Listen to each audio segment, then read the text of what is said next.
এরকম স্বপ্ন নিয়ে একটি স্বেচ্ছাসেবী সংগঠন সমাজের পিছিয়ে পড়া মানুষগুলোকে এগিয়ে নেওয়ার জন্য আমরা প্রায় 7 বছর আগে আমরা এই সংগঠনটি গড়ে তুলি। আপনারা জেনে খুশি হবেন যে আমরা দেশের যে কোনো দুর্যোগে দুর্বিপাকে আমরা সকলের সহযোগিতা নিয়ে আমরা চেষ্টা করি অসহায় নিপীড়িত মানুষের পাশে দাঁড়ানোর। আমরা বন্যাতে মানুষের পাশে দাঁড়াই, আমরা শীতে, আমরা রমজানে, যখন যেভাবে আমরা সুযোগ পাই আমরা পক্ষাঘাতগ্রস্ত ব্যক্তিদের নিয়ে আমরা কাজ করি। তার একটি বড় কাজ হলো আমরা এই কৃত্রিম পা সংযোজন করি।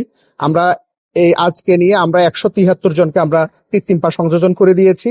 এই মানুষগুলোকে আসলে এই যে যে পা সংযোজনের বিষয়টি আমাদের মাথায় এসেছে, আমরা স্বাবলম্বী প্রকল্প নিয়েও আমরা কাজ করি।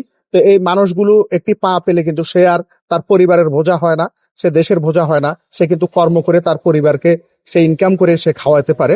তো ওই চিন্তা থেকে আমরা আসলে এই কৃত্রিম পা সংযোজনটি আমরা শুরু করেছি।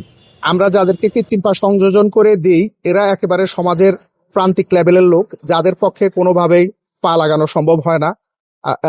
অনেকে আছে যাদের 20-25 বছর পরেও যারা আমাদের মাধ্যমে পা পেয়েছে, তাদের কোনোভাবে সুযোগ ছিল না যে একটি পা তারা ব্যবস্থা করবে।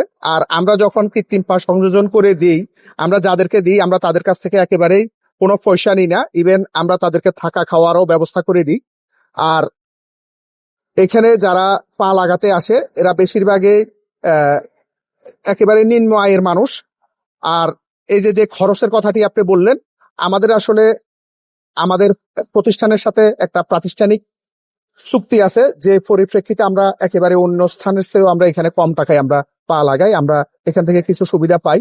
আর আমাদের কিছু ডোনার আছে যারা আমাদেরকে এই লোকগুলোর জন্য বা আমাদের সকল কর্মকাণ্ডের জন্য যারা সহায়তা করে, একেবারে বিনা পয়সায় পাচ্ছে তারা। মানে আমরা ওই ধরনের লোকদেরকেই দেই যারা আসলে জাকাতযোগ্য লোকদেরকেই আমরা এই সহায়তাটা আমরা করে থাকি।